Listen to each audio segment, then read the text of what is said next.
আসসালামু আলাইকুম ওয়া রাহমাতুল্লাহি ওয়া বারাকাতুহু।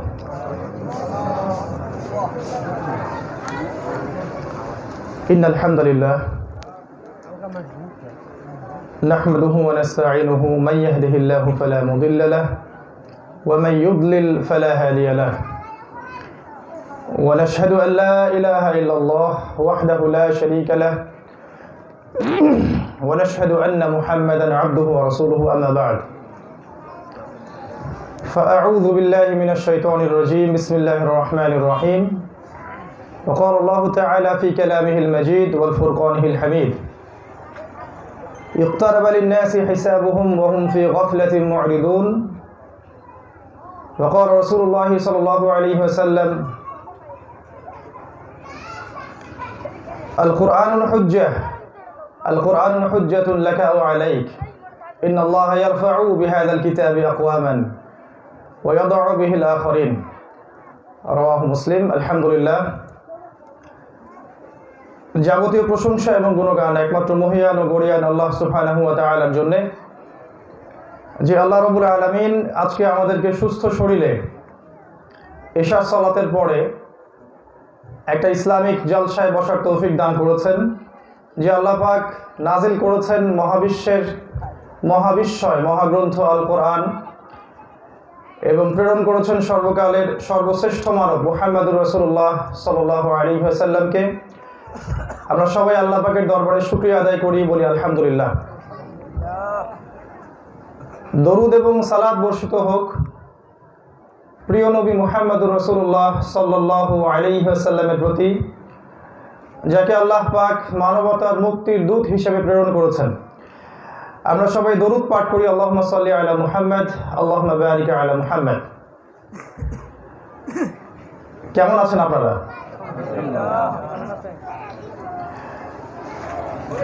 আমরা প্রথমেই আল্লাহর কাছে দোয়া করছি যে আজকের এই মাহফিলটা যে যুবক ভাইয়েরা উদ্যোগ নিয়ে আজকে করেছেন, শ্রম দিয়েছেন, অর্থ দিয়েছেন, মেধা দিয়েছেন, সময় দিয়েছেন, আল্লাহ পাক তাদের এই কাজের বিনিময়ে আল্লাহর পথে তাদেরকে কবুল করুন, আল্লাহুম্মা আমিন। এবং জান্নাতুল ফিরদাউসে রাসূলুল্লাহ সাল্লাল্লাহু আলাইহি ওয়াসাল্লামের সাথে থাকার তৌফিক দান করুন, আল্লাহুম্মা আমিন। প্রিয় দ্বীনী ভাইয়েরা, উপস্থিত মুরব্বী কেরাম, উলামায়ে কেরাম এবং পর্দার আড়ালে মা বোনেরা, আজকে ইনশাআল্লাহ তাআলা একটা গুরুত্বপূর্ণ বিষয় নিয়ে আপনাদের সাথে কথা বলবো। আজকের টপিকটা হচ্ছে বর্তমান মুসলিম উম্মার অবস্থা, সমস্যা, সমাধান এবং উত্তরণের পথ এবং আখিরুজ্জামান সম্পর্কে প্রাসঙ্গিক কিছু কথা। আমি আলোচনা শুরু করতে চাচ্ছি পবিত্র কোরআনুল কারীমের একটা আয়াত থেকে।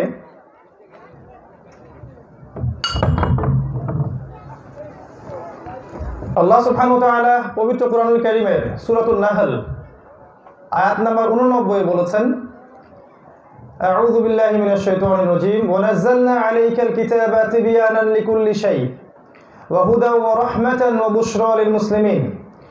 আল্লাহ পাক বলছেন, হে নবী মুহাম্মদ সাল্লাল্লাহু আলাইহি ওয়াসাল্লাম, আমি আপনার প্রতি এমন একটা কিতাব নাজিল করেছি যেই কিতাবটা হচ্ছে প্রত্যেকটা বিষয়ের সমাধান।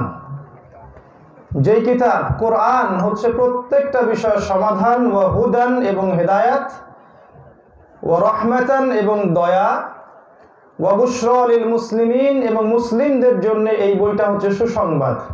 সুবহানাল্লাহ। এই আয়াতটা দিয়ে আমি কথা বলা শুরু করি এই কারণে যে যারা আমার সাথে একমত যে আল্লাহ রাব্বুল আলামিন কোরআনুল কারীমের মধ্যে প্রত্যেকটা বিষয়ের সমাধান নাজিল করেছেন, আমার আলোচনা তাদের জন্য। যারা বিশ্বাস করেন না যে কোরআন এবং হাদিসের মধ্যে আল্লাহ পাক প্রত্যেকটা বিষয়ের সমাধান দিয়েছেন, আমাদের আলোচনা তাদের জন্য নয়। যারা বিশ্বাস করেন হৃদয় থেকে যে আল্লাহ পাক কোরআনুল কারীমের মধ্যে প্রত্যেকটা বিষয়ের সমাধান নাজিল করেছেন, আলোচনাগুলো তাদের জন্য। যাদের বিশ্বাস হয় না যে কোরআন এবং হাদিসে আল্লাহ প্রতিটা বিষয়ের সমাধান নাজিল করেছেন, আমাদের আলোচনা তাদের জন্য নয়। তারা পশ্চিমা সভ্যতা থেকে হেদায়েত নিতে পারেন, সেকুলারিজম থেকে নিতে পারেন, কমিউনিজম থেকে নিতে পারেন, জাতীয়তাবাদ থেকে নিতে পারেন, ডেমোক্রেসি থেকে নিতে পারেন। হয়তো অনেক শব্দ বুঝে আসতেছে না, আসবে ইনশাআল্লাহ সামনে। আমি অনুরোধ করব, যতক্ষণ পর্যন্ত আমরা এখানে বসে আছি আমরা আপোষে কথা বলবো না, মোবাইল ফোনগুলোকে সাইলেন্ট করে রাখবো ইনশাআল্লাহ। আর আমার কাছ থেকে আপনারা একটা জিনিস পাবেন না, এর জন্য আমি আন্তরিকভাবে দুঃখিত। আমার কাছ থেকে আপনারা ইনশাআল্লাহ তাআলা কোনো কেচ্ছা কাহিনী শুনতে পারবেন না, এবং একই সাথে কোনো সুরেলা ওয়াজও আমার দ্বারা সম্ভব না। আমার জানা নাই যে রাসূলুল্লাহ সাল্লাল্লাহু আলাইহি ওয়াসাল্লামের কোনো দাঈ সাহাবী সুর করে মানুষকে ওয়াজ করেছেন, এটা আমার জানা নাই। আমি কোনো দলিল পাইনি, আমি নিষেধ করছি না। আমি আল কোরআনুল কারীমের মধ্যে দুই শ্রেণীর শ্রোতাকে পেয়েছি। দুই শ্রেণীর শ্রোতা আল্লাহ পাক বলেছেন কোরআনে, দুই শ্রেণীর শ্রোতা হয়ে থাকে। এক শ্রেণী হচ্ছে যারা বলে সামি'না ওয়া আতা'না, আমরা শুনলাম এবং মেনে নিলাম। আল্লাহ পাক তাদের ব্যাপারে রহমতের এবং জান্নাতের ফয়সালা করবেন ইনশাআল্লাহ। আরো এক শ্রেণীর শ্রোতা আছে যাদের কথা আল্লাহ বলেছেন কোরআনুল কারীমের মধ্যে, যারা বলে সামি'না ওয়া আসাইনা, আমরা শুনলাম কিন্তু মানলাম না। এই দুই শ্রেণীর শ্রোতা কোরআনুল কারীমের মধ্যে আমরা পাই।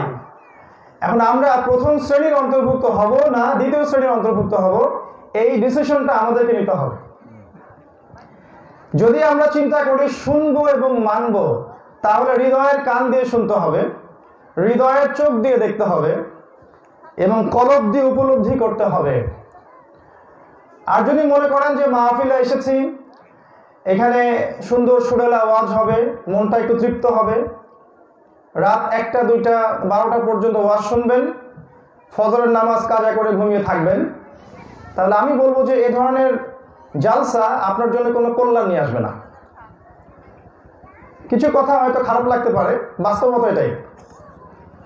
যদি বছরে একটা দিন আপনারা একত্রিত হয়ে জালসা এবং মাহফিল করেন এবং এই জালসা এবং এই মাহফিলগুলো আপনাকে 5 ওয়াক্ত নামাজি বানাতে না পারে, আপনাকে খারাপ কাজ থেকে তওবা করে আল্লাহর দিকে ফিরিয়ে আনতে না পারে, এগুলো শোনার পরেও আপনার ভিতরে কোনো পরিবর্তন দেখা যায় না, আপনি আসেন, বসেন, শোনেন, চলে যান, উপলব্ধি করেন না, কথাগুলোকে মিলিয়েও দেখেন না, এবং এগুলো আপনার ঈমানকে বৃদ্ধি করছে না, তাহলে এগুলো আপনার জন্য কোনো কল্যাণ বয়ে আনছে না।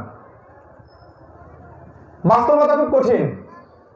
বাস্তবতা হচ্ছে বাংলাদেশে লক্ষ কোটি মাহফিল হচ্ছে প্রতি বছর, লক্ষ লক্ষ। আলটিমেটলি আমরা দেখছি যে দিন শেষে মুসলিমদের বিভক্তি দূর হচ্ছে না, মুসলিমদের অর্থনৈতিক শক্তি সমৃদ্ধ হচ্ছে না, মুসলিমদের কোনো পলিটিক্যাল পাওয়ার তারা পাচ্ছে না, মসজিদগুলোতে সালাত কায়েম হচ্ছে না, রাষ্ট্রীয় যাকাত ফান্ড ক্রিয়েট করা হচ্ছে না, ইসলামী শরিয়া কোনো ল দেশে কায়েম করা হচ্ছে না।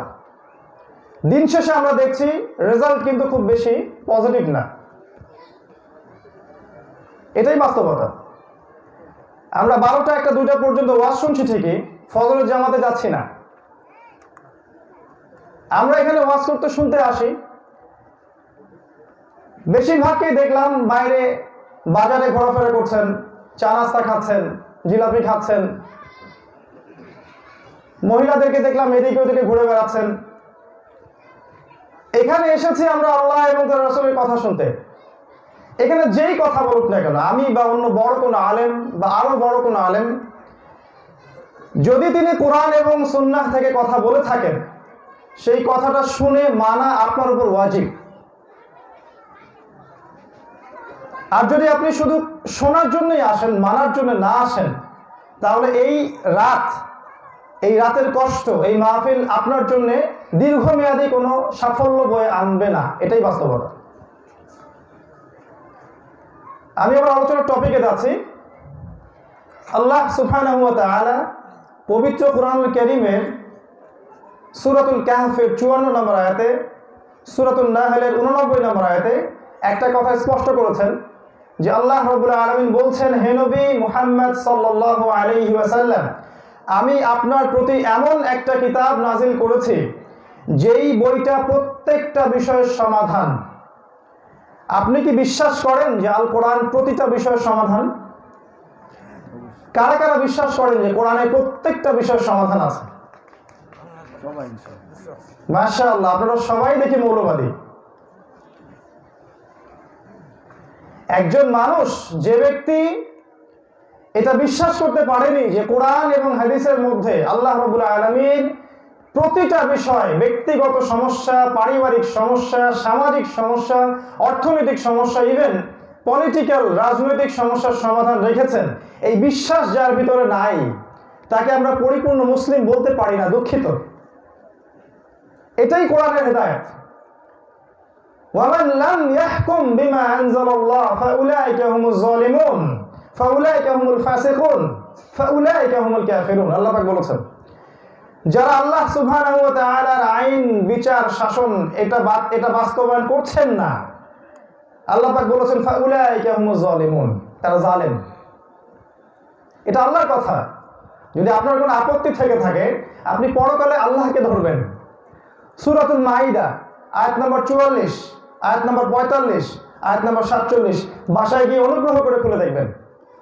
আল্লাহ পাক সূরা কাহফের মধ্যে বলেছেন 54 নম্বর আয়াতে, ওয়ালাকাদ সাররাফনা ফি হাযাল কুরআন লিন-নাস মিন কুল্লি মাসাল। আমি এই কোরআনের মধ্যে মানব জাতির জন্য প্রত্যেকটা বিষয়ের সমাধান নাজিল করেছি। ওয়া কানাল ইনসানু আকসারা শাইইন জাদালা, কিন্তু মানুষ বেশিরভাগ বিষয়ে বিতর্ক করতে বেশি পছন্দ করে। সূরা বনী ইসরাঈল আল্লাহ পাক বলেছেন, ফাআবা আকসারুন নাস ইল্লা কুফুরা, মানুষ অস্বীকার করে থাকে এবং কুফরি করে থাকে। আমরা যদি রাসূলুল্লাহ সাল্লাল্লাহু আলাইহি ওয়াসাল্লামের বিদায় হজের ভাষণের দিকে তাকাই, আমরা দেখতে পারবো রাসূলুল্লাহ সাল্লাল্লাহু আলাইহি ওয়াসাল্লাম বলেছেন, তারাকতু ফিকুম আমরাইন, আমি তোমাদের জন্য মাত্র দুটো বস্তু ছেড়ে যাচ্ছি। লাম তাদিল্লু মা তামাসসাকতুম বিহিমা, তোমরা কোনোদিন পথভ্রষ্ট হবে না যতদিন পর্যন্ত এই দুটো বস্তুকে আঁকড়ে ধরে থাকবে। এক নাম্বার কিতাব আল্লাহ, আল্লাহর কিতাব অর্থাৎ আল কোরআন, ওয়া সুন্নতি নবীহি, তার নবীর সুন্নাহ অর্থাৎ রাসূলের হাদিস। এই দুটোকে যদি আপনি আঁকড়ে ধরে থাকেন, এই দুটোর সামনে আত্মসমর্পণ করেন এবং এই দুটোর মধ্যেই সমস্ত সমস্যার সমাধান আছে, এই আকীদা আপনার স্ট্রং থাকে, তখন গিয়ে আপনি একজন পরিপূর্ণ মুসলিম হলেন। আমি কি বুঝাতে পারছি কথা?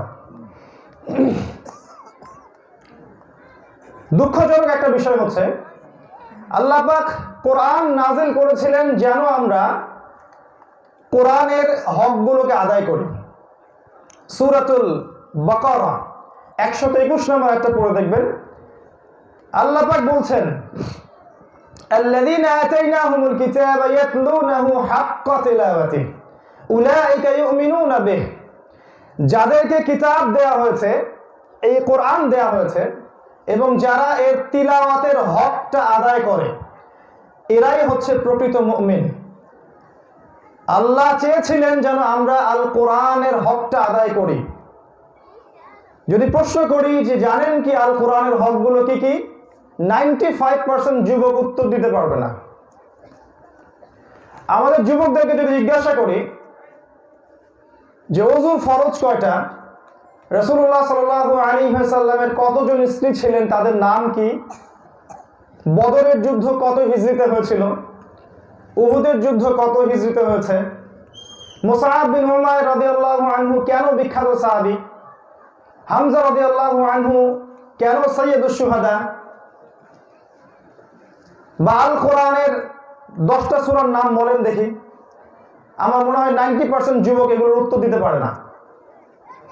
আপনি কি মনে করছেন এই যুবক শ্রেণী আল্লাহর পথে জিহাদ করবে? আপনি কি ভাবছেন এই যুবক শ্রেণীকে দিয়ে ইসলামিক খেলাফা আবারও বাস্তবায়িত হবে? আপনি স্বপ্ন দেখছেন, জেগে জেগে স্বপ্ন দেখছেন আপনি। আমরা এভাবেই জানি না যে আল কোরআনের হকগুলো কি কি। আল কোরআনের 6টা হক থাকে। কয়টা হক থাকে? 1 নাম্বার, বিশুদ্ধ করে কোরআন তেলাওয়াত করা শিখতে হয়। হাত উঁচু করেন তো কতজন বিশুদ্ধ করে কোরআন তেলাওয়াত করতে জানেন? মদ মাখরাজ তাজবিদ সহ বিশুদ্ধ করে কোরআন তেলাওয়াত করতে পারেন? কনফিডেন্স আছে কাদের? আমি যদি প্রশ্ন করি যে আপনারা হাত উঠান, কতজন আল কোরআনের জন্য জীবন দিতে চান, আপনারা কি হাত তুলবেন না?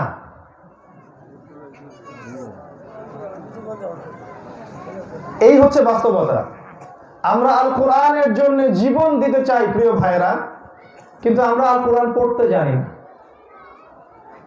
আমরা আল কোরআনের জন্য জীবন দিতে চাই, কিন্তু আল কোরআনের অর্থটা বুঝি না।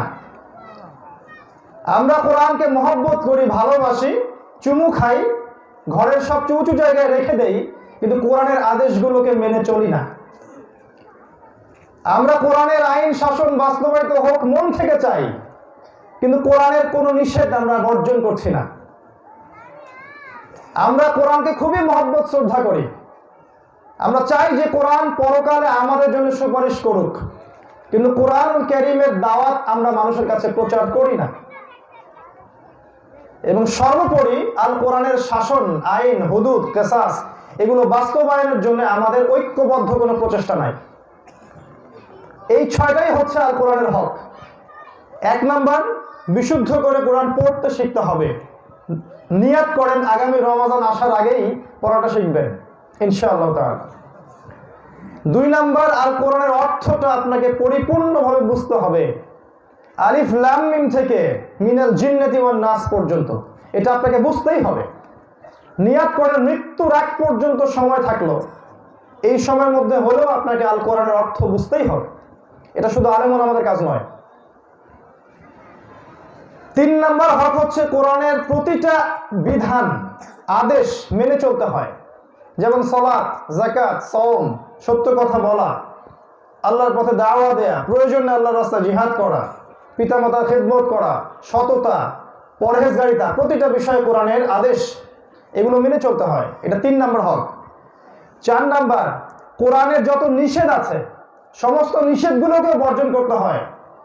যেমন শিরক করবেন না, সুদ খাবেন না, ঘুষ খাবেন না, দুর্নীতি করবেন না, অন্যের সম্পদ আত্মসাৎ করবেন না, এতিমের মাল ভক্ষণ করবেন না, জিনা করবেন না, বেপরদায় চলবেন না, যত রকমের নিষেধ আছে সব নিষেধ ছাড়তে না পারলে কোরআনের হক আদায় হবে না।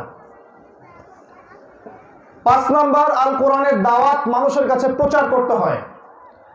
শুধু নিজে আত্মকেন্দ্রিক জীবনযাপন করলে ইসলামিক কমিউনিটি গড়ে ওঠে না, মানুষের কাছে ইসলামিক দাওয়াত প্রচার করতে হয়, কোরআনের দাওয়াত প্রচার করতে হয়। এটা হচ্ছে কোরআনের 5 নম্বর হক। 6 নাম্বার, আল কোরআনের যে বিধানটা আছে এটা সামষ্টিক বাস্তবায়নের জন্য ঐক্যবদ্ধ প্রচেষ্টার দরকার আছে। এই প্রচেষ্টা চালানোর জন্য আপনাকে আল্লাহ যা দিয়েছেন, আপনার জান, আপনার মাল, আপনার মেধা, আপনার শ্রম, সময়, এটাকে আল্লাহর পথে ফি সাবিলিল্লাহ ঢেলে দিতে হয়। এই 6টা হক যে আদায় করতে পারবে ইনশাআল্লাহ তাআলা কোরআনুল কারীম কাল কিয়ামতের দিন ওই ব্যক্তির পক্ষে সাক্ষী দেবে ইনশাআল্লাহ। কোনো সন্দেহ নাই যে আল কোরআন যার পক্ষে সাক্ষী দিবে সেই ব্যক্তি নিশ্চিত জান্নাতে যাবে ইনশাআল্লাহ তাআলা। আর যে ব্যক্তি কোরআনের এই 6টা হক আদায় করবে না, কোনো সন্দেহ নাই কোরআন তার বিপক্ষে সাক্ষী দিবে। আর কোরআন যার বিপক্ষে সাক্ষী দিবে পৃথিবীর কোনো শক্তি নাই তাকে জান্নাতে নিয়ে যাবে। এত সহজ না। ভেবেছেন একবার লা ইলাহা ইল্লাল্লাহ মুখে পড়লেই জান্নাতে চলে যাব? আজকে লা ইলাহা ইল্লাল্লাহ পড়লে আমাদের রিজিক বাড়ে। একটা সময় ছিল যখন সত্যি সত্যি লা ইলাহা ইল্লাল্লাহ বাস্তবায়ন করতে গেলে 2টা জায়গায় থাকতে হতো, হয় জেলখানায় না হলে মাটির তলে। আজকে সেই লা ইলাহা ইল্লাল্লাহ পড়লে আমার রিজিক আসছে। তা আপনার লা ইলাহা ইল্লাল্লাহ আর আমার লা ইলাহা ইল্লাল্লাহর মধ্যে অনেক পার্থক্য আছে। একটা আপনাকে রিজিক দিচ্ছে আর একটা আমাকে শাহাদাত দিচ্ছে। প্রিয় ভাইরা, আমার আন্তরিক অনুরোধ, প্রত্যেকের ঘরে ঘরে আল কোরআন আছে, কোরআন পড়া শিখুন, অর্থটাকে বুঝুন, বিশুদ্ধ তাফসীর চর্চা করুন, কোরআনের তালিম বাড়িয়ে দিন। এর সাথে রাসূলের সুন্নাহর তালিম তো অবশ্যই করবেন। আপনার ব্যক্তি জীবন, পারিবারিক জীবনটাকে কোরআনের কাঠামে গড়ে তুলুন। আপনার কোরআনের যত আদেশগুলো আছে তা মানার চেষ্টা করুন, নিষেধগুলোকে ছেড়ে দিন। আল্লাহর ওয়াস্তে কোরআনের নিষেধগুলোকে ছেড়ে দিন। কোরআনের দাওয়াত মানুষের কাছে প্রচার করুন। এবং কোরআনিক সোসাইটি গড়ে তোলার জন্য আপনার সার্বিক চেষ্টা আপনি চালিয়ে যান, ইনশাআল্লাহ তাআলা এই পথ আপনাকে জান্নাতে নিয়ে যাবে ইনশাআল্লাহ। আমাদের আজকের টপিক আখিরুজ্জামান। এটা যতটা গুরুত্বপূর্ণ টপিক ঠিক ততটাই অবহেলিত। আল্লাহ সুবহানাহু ওয়া তাআলা সূরাতুল আম্বিয়ার মধ্যে বলেছেন 1 নম্বর আয়াতে আল্লাহ বলেছেন ইকতারাবা লিন-নাসি হিসাবুহুম ওয়া হুম ফি গাফলাতিন মু'রিদুন। আল্লাহ পাক বলেছেন মানুষের হিসাব নিকাশের সময়টা খুবই কাছে চলে এসেছে। ওয়া হুম ফি গাফলাতিন মু'রিদুন, তারা হচ্ছে গাফেল এবং আল্লাহ থেকে তাদের চেহারাকে ফিরিয়ে নিচ্ছে। আল্লাহ বলছেন মানুষের হিসাব নিকাশের সময় খুবই কাছে চলে এসেছে, কিন্তু মানুষ এই বিষয়টা থেকে মুখ ফিরিয়ে নিচ্ছে, আল্লাহ থেকে মুখ ফিরিয়ে গাফেল হয়ে চলছে। আল্লাহ পাক কোরআনের বহু জায়গায় বলেছেন ইকতারাবাতিস সাআহ ওয়া ইনশাক্কাল কমার, কিয়ামত কাছাকাছি চলে এসেছে এবং চাঁদ, এই যে চাঁদ এটা দ্বিখণ্ডিত হয়ে গেছে, চাঁদ 2 টুকরা হয়ে গেছে। আল্লাহ পাক বলেন আল হাকুমুত তাকাসুর হাত্তা যুরতুমুল মাকাবির, প্রাচুর্যের দুনিয়ার মোহ তোমাদেরকে গ্রাস করেছে যতক্ষণ না তোমরা কবরে পৌঁছে যাচ্ছ। কাল্লা সাউফা তা'লামুন, কখনো নয় শীঘ্রই তোমরা জানতে পারবে। সুম্মা কাল্লা সাউফা তা'লামুন, কখনো নয় শীঘ্রই তোমরা জানতে পারবে। কাল্লা লাউ তা'লামুনা ইলমাল ইয়াকিন, ইলমাল ইয়াকিনের সাথে তোমরা অবশ্যই জানবে, নিশ্চিত জ্ঞানের সাথে জানবে। লাতারাউন্নাল জাহিম, অবশ্যই তোমরা সবাই জাহান্নামকে দেখবে। সুম্মা লাতুসআলুন্না ইয়াওমাইযিন আনিন নাঈম, কিয়ামতের দিন তোমাদের প্রত্যেককে যার যার নিয়ামত সম্পর্কে আল্লাহ জিজ্ঞাসা করবেন।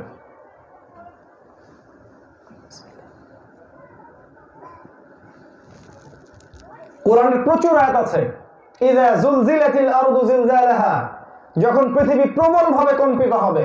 ওয়া আখরাজাতিল আরদু আসকালাহা, পৃথিবীর তলে যত সম্পদ আছে, খনি আছে, সব বের হয়ে আসবে।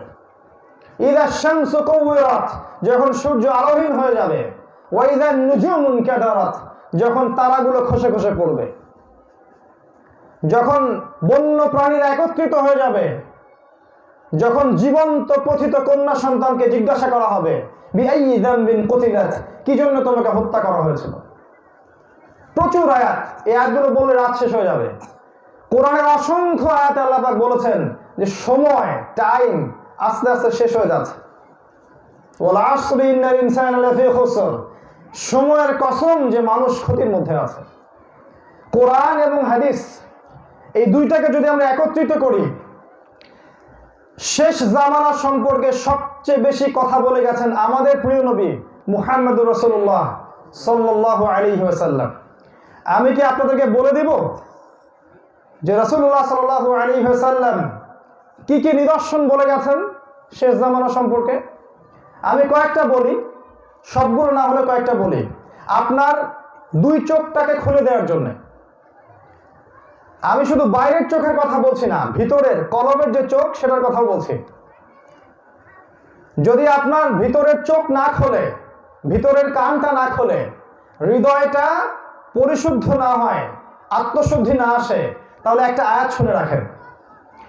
সূরাতুল আ'রাফ 179 নম্বর আয়াত আল্লাহ পাক বলেছেন ওয়ালাকাদ যারানা লিজাহান্নামা কাসীরাম মিনাল জিন্নি ওয়াল ইনস, আমি প্রচুর সংখ্যক মানুষ এবং জিনকে দিয়ে জাহান্নাম পরিপূর্ণ করব।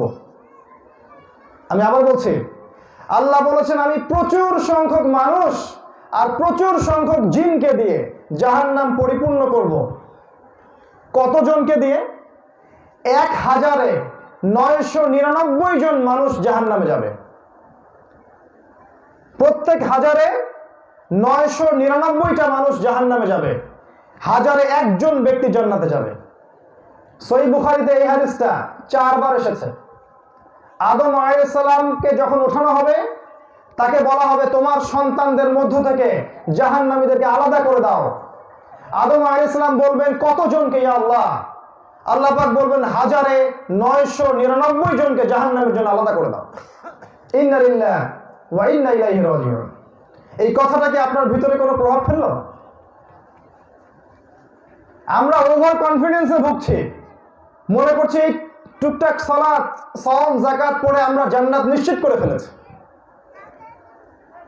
আমাদের চলাফেরা দেখলে মনে হচ্ছে ইসলাম কায়েম হয়ে গেছে, ইসলামের কোনো সমস্যাই বাকি নাই, নিশ্চিন্তে দিব্যি নাক ডেকে ঘুমাচ্ছি আমরা।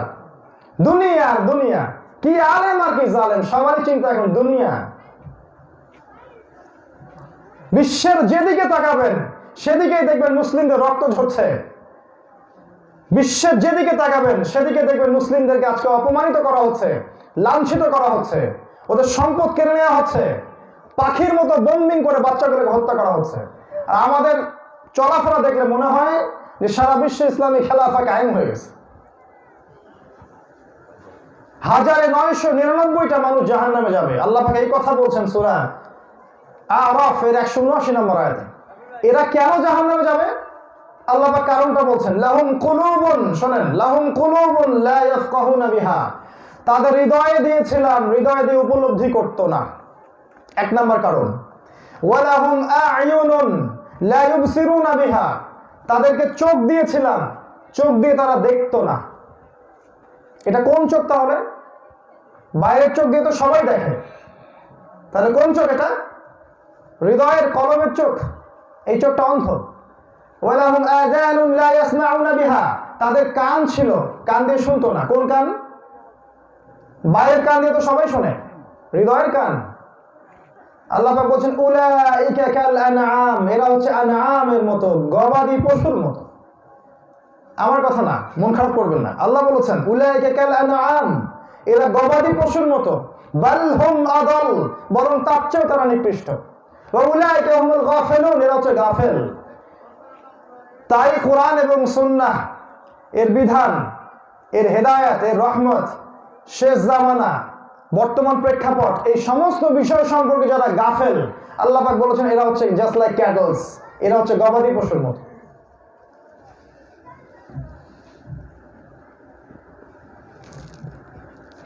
রাসূলুল্লাহ সাল্লাল্লাহু আলাইহি ওয়াসাল্লাম, আপনার নবী, আমার নবী, প্রিয় নবী, যাকে আল্লাহ রাব্বুল আলামিন মানবতার মুক্তির দূত হিসেবে প্রেরণ করেছেন, যার চেয়ে নম্র, ভদ্র, মুত্তাকি, পরহেজগার কোনো মানুষ এই পৃথিবীতে সৃষ্টি হয় নাই। তিনি আপনার জন্য আর আমার জন্য হাদিসের পাতায় পাতায় কিয়ামতের শেষ দিন পর্যন্ত কি হবে আর কি না হবে সমস্ত কিছু ব্যাখ্যা করে গেছেন, সমস্ত কিছু।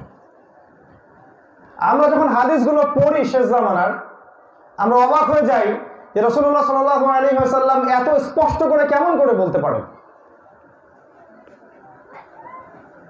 ঈসা আলাইহিস সালাম যখন পৃথিবীতে আসবেন, তার চুলের রংটা কেমন হবে, তার চুল কত লম্বা থাকবে, চুল দিয়ে কি টপটপ করে পানি পড়বে কি পড়বে না, এতটুকু পর্যন্ত রাসূল সাল্লাল্লাহু আলাইহি ওয়াসাল্লাম বলে গেছেন, জানেন? ইমামুল মাহদির সাথে যে ঘোড়সাওয়াররা থাকবে, এই ঘোড়সাওয়ারদের নাম কি, তাদের বাবার নাম কি, এইটা পর্যন্ত নবী সাল্লাল্লাহু আলাইহি ওয়াসাল্লাম বলে গেছেন। 1400 বছর আগে তিনি বলে গেছেন যুগ যুগে কি কি হবে, কি কি হতে যাচ্ছে।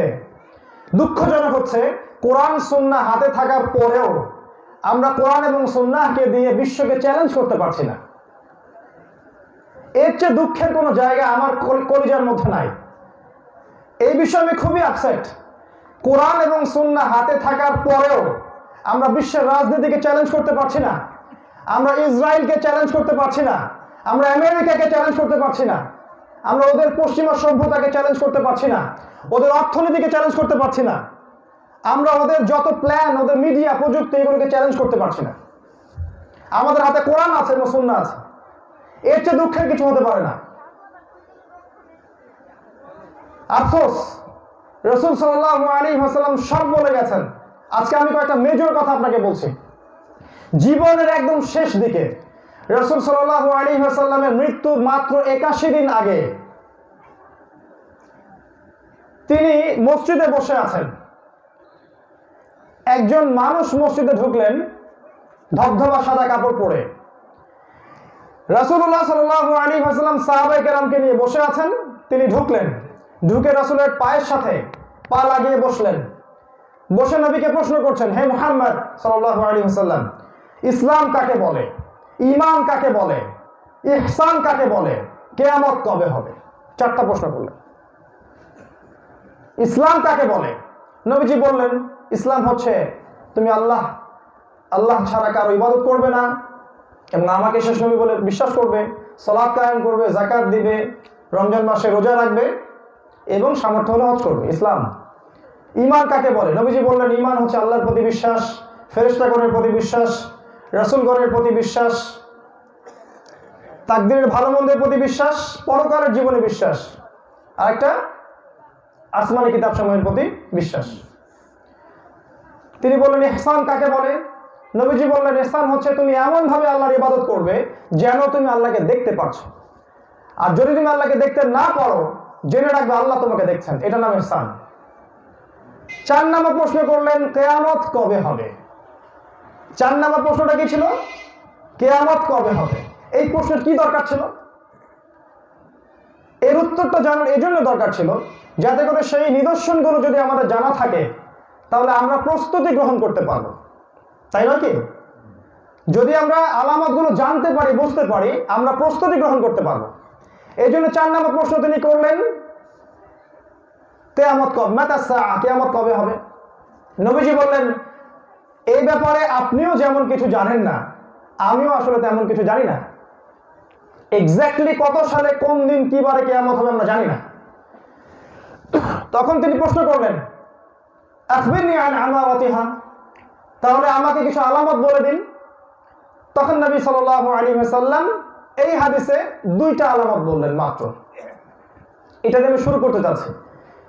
নবীজি 2টো আলামত বললেন। 1 নাম্বারটা তিনি বললেন ওয়া আনতারাল হুফাতাল উরাতাল আলাতা রিয়া আশ-শাই ইয়াতাতাওয়ালুনা ফিল বুনিয়ান। খুব ভালো করে শোনেন। নবীজি প্রথম বললেন কিয়ামতের নিদর্শন হচ্ছে সমাজের এমন শ্রেণীর মানুষ যাদের পায়ে জুতা ছিল না, যাদের দেহে কাপড় ছিল না, যারা রাখাল শ্রেণীর মানুষ ছিল, দরিদ্র, হত দরিদ্র মানুষ, এরা উঁচু উঁচু বিল্ডিং নির্মাণের প্রতিযোগিতা করবে। ফান্তাজির সাআ, তখন কিয়ামতের অপেক্ষা করো। আপনি কি এটা দেখতে পারেন? সমাজের সবচেয়ে নিম্ন শ্রেণীর মানুষ, যাদের টাকা পয়সা ছিল না, ধন সম্পদ ছিল না, একদম নিম্ন শ্রেণীর, নগ্ন পদের রাখাল শ্রেণীর মানুষ, এরা উঁচু উঁচু বিল্ডিং নির্মাণের প্রতিযোগিতা করবে। এটাকে আপনি দেখতে পান? আজকের এই যে বিশ্ব, এই বিশ্ব ব্যবস্থার দিকে তাকান। কি পশ্চিমা বিশ্ব, কি আরব বিশ্ব, কি আমাদের বাংলাদেশ, কি ইন্ডিয়া, পাকিস্তান, সব দেশ, বিল্ডিং, রাইজিং বিল্ডিং। এই রাইজিং বিল্ডিং গুলো কি আমাদের স্পষ্ট নিদর্শন, স্পষ্ট, জাজল্যমান। আজকে থেকে 100 বছর আগে এগুলো ছিল না। এই বিগত 100 বছরে প্রত্যেকটা শহর নগরায়নের নামে আপনি দেখবেন আপনি এখানে শ্বাস নেওয়ার জায়গা পাবেন না, খালি বিল্ডিং আর বিল্ডিং। আর নগ্ন পদের দরিদ্র মানুষরা কেমন করে বিল্ডিং তৈরি করতে পারে? উত্তর রিবা, সুদ, সুদ, রিবা। সুদী ব্যাংক থেকে লোন নেওয়ার মাধ্যমে তারা এটা করতে পারে। এবং প্রতারণা, দুর্নীতি, কালোবাজারি, জোচ্চুরি, জোরজার মুল্লুকতার, জমি দখল, অন্যায়, পাপাচার, জুলুমের বলে তারা এটা করতে পারবে। অন্য কোনো হালাল পথে এটা করা সম্ভব না। এই জন্য নবী সাল্লাল্লাহু আলাইহি ওয়াসাল্লাম বলেছেন প্রথম আলামত এইটা। দ্বিতীয়টা কি? নবীজি বললেন ওয়াইদা তালিদাল আমাতু রাব্বাতুহা, যখন দেখবে দাসী তার মনিবকে জন্ম দিচ্ছে। দাসী তার মনিবকে কেমন করে জন্ম দিতে পারে? 2টা ব্যাখ্যা। একটা হচ্ছে পিতা মাতার সাথে এমন আচরণ করা হবে। প্রিয় মায়েরা, বোনেরা এবং বাবারা ভালো করে শোনেন, পিতা মাতার সাথে এমন আচরণ করা হবে যেমন আচরণ মানুষ চাকর চাকরানির সাথেও করে না। এটা কিয়ামতের আলামত। এটা কি দেখতে পারেন? ঘরে ঘরে, ঘরে ঘরে, ঠিকই বলেছেন আপনি। আরেকটা ব্যাখ্যা আছে। ব্যাখ্যাটা হচ্ছে কিয়ামতের আরেকটা নিদর্শন হচ্ছে সমাজে মেয়েদের সংখ্যা বাড়তেই থাকবে আর ছেলেদের সংখ্যা কমতে থাকবে। সমাজের মেয়েরা এমন সব পোশাক পরে রাস্তাঘাটে ঘুরবে যে পোশাক পরার পরেও তারা নগ্ন হয়ে থাকবে। তাদের পরনের কাপড়টা হবে এত আঁটোসাঁটো, এত পাতলা যে আপনি বাইরে থেকে ভিতরের সব অঙ্গ দেখতে পারবেন, অথবা শরীরের সমস্ত কাঠামো আপনি বুঝতে পারবেন। নবীজি বলেছেন নিসাউন, এরা হচ্ছে ওই শ্রেণীর মহিলা, কাসিয়াতুন আরিয়াত, এরা হচ্ছে কাপড় পরেও নগ্ন, মুইলাতুন মামিলাত, এরা নিজেরাও আকর্ষিত হয়, অন্যকেও আকর্ষণ করে। এরা জান্নাতের গন্ধ পাবে না, যদিও জান্নাতের গন্ধ 70 বছরের দূর থেকে পাওয়া যাবে। এই মহিলারা যখন সমাজে বের হবে তখন সমাজে জিনা বাড়তে থাকবে, ব্যভিচার বাড়তে থাকবে, ধর্ষণ বাড়তে থাকবে, সামাজিক অবক্ষয় হবে। তখন দেখবেন পারিবারিক সম্পর্কটা নষ্ট হয়ে যাচ্ছে, বৈবাহিক সম্পর্কগুলো নষ্ট হয়ে যাবে। আর এই মেয়েরা যখন ফ্যামিলিস্ট রেভলিউশন, আপনারা বোঝেন কিনা, যে নারী অধিকার আন্দোলনের নামে মেয়েদেরকে যে বেপর্দা করে নিয়ে আসা এবং নারীকে পুরুষের প্রতিপক্ষ হিসেবে দাঁড় করানো, যত জায়গায় আপনি দেখবেন পুরুষেরা নারীর জায়গায় চলে যাচ্ছে আর নারীরা পুরুষের জায়গায় চলে যাচ্ছে। কর্মক্ষেত্রে যাবেন সেখানে প্রথম সারিতে নারী, ব্যাংকে যাবেন প্রথম সারিতে নারী, অন্য যে কোনো জায়গায় যাবেন, পলিটিক্সে যাবেন প্রথম কাতারে নারী, ফ্যামিলিতে প্রথম কাতারে নারী, সমাজের নেতৃত্ব প্রথম কাতারে নারী। এই যে ফ্যামিলিস্ট রেভলিউশনে ধোকায় পড়ে যখন নারীরা এইভাবে অবাধে বিচরণ করবে তখন পারিবারিক কাঠামো ভেঙে যাবে। তখন এই মেয়েরা সন্তান জন্ম দেওয়ার ক্ষমতা হারাবে। তখন সন্তান জন্ম দেওয়ার জন্য কি করা লাগবে? ওই যে আরব বিশ্ব যা করছে, আরব বিশ্ব কি করছে? আরব বিশ্ব আমাদের মতো দরিদ্র যে দেশগুলো আছে এই দেশ থেকে মেয়েদেরকে হায়ার করছে, মেয়েদেরকে রিজার্ভ করছে, হায়ার করছে 9 মাসের জন্য, 1 বছরের জন্য। এবং এই মেয়ের গর্ভে তারা তাদের শুক্রাণুকে পুশ করছে এবং তাদের গর্ভে তারা সন্তান জন্ম দিতে তাদেরকে বাধ্য করছে। এক পর্যায়ে 9 মাস 10 মাস পর যখন সন্তানটা হচ্ছে, এই সন্তানটা কার সন্তান?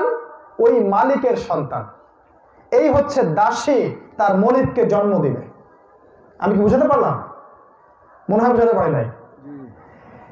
ফ্যামিলিস্ট রেভলিউশনে ধোকায় পড়ে মেয়েরা যখন তাদের নারীত্বটা হারাবে তখন তারা সন্তান জন্ম দেওয়ার ক্ষমতা হারাবে।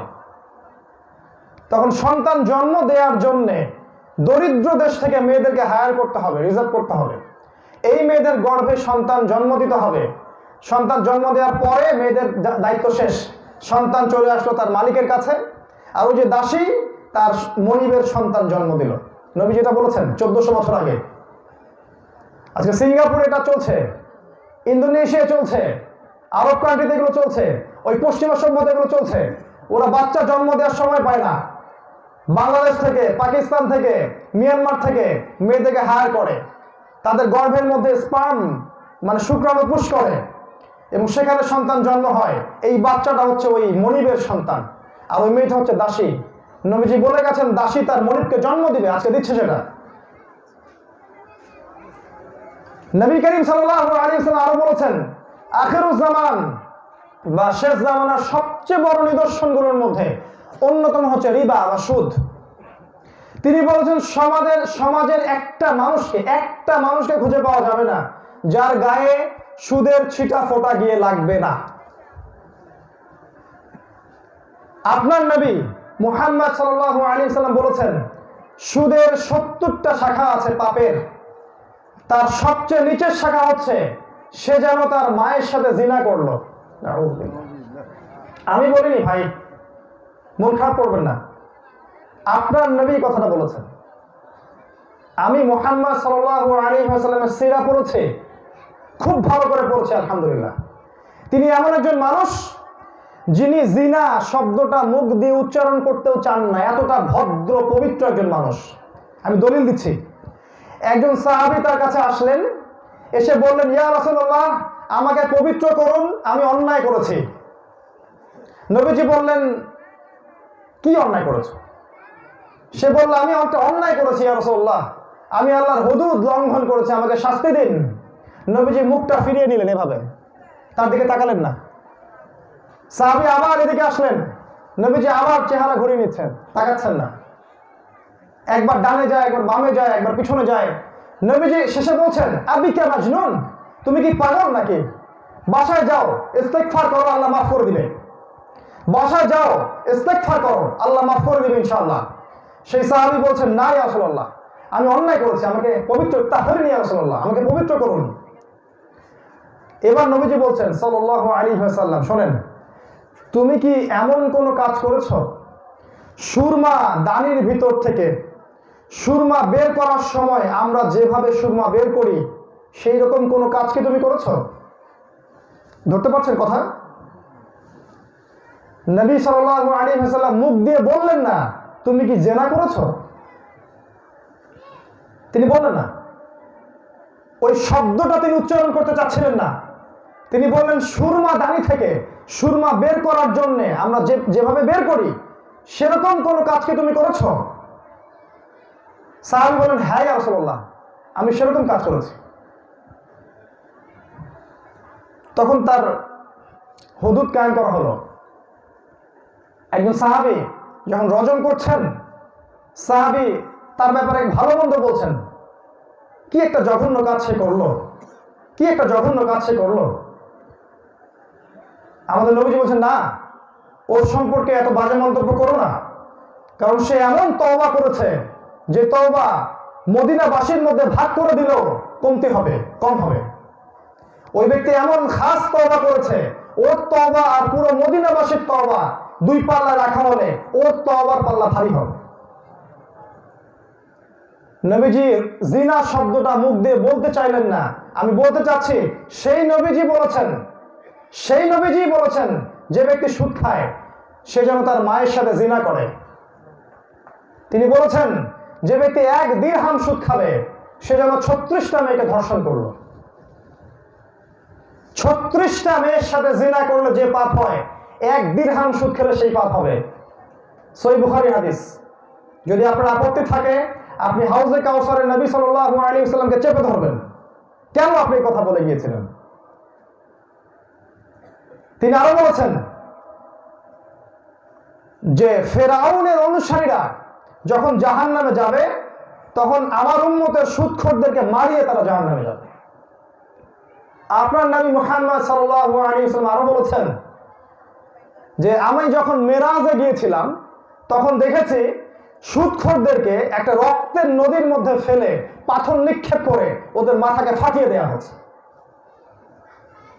তিনি আরো বলেছেন আমি এক শ্রেণীর সুদখোরকে দেখেছি যারা চক্রবৃদ্ধি হারে সুদ খেত, আদআফু মুদাআফা, চক্রবৃদ্ধি হারে সুদ খেত, ওদের পেটটা ফুলে ফেপে আছে এবং পেটের ভিতরে সাপ কিলবিল কিলবিল করছে।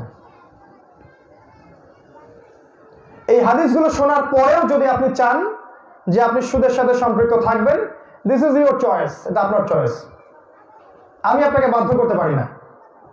এতটুকু বলবো, শোনেন, সূরাতুল বাকারা আয়াত নাম্বার 275, 276, 278, 79 পড়ে দেখবেন আজকে গিয়ে।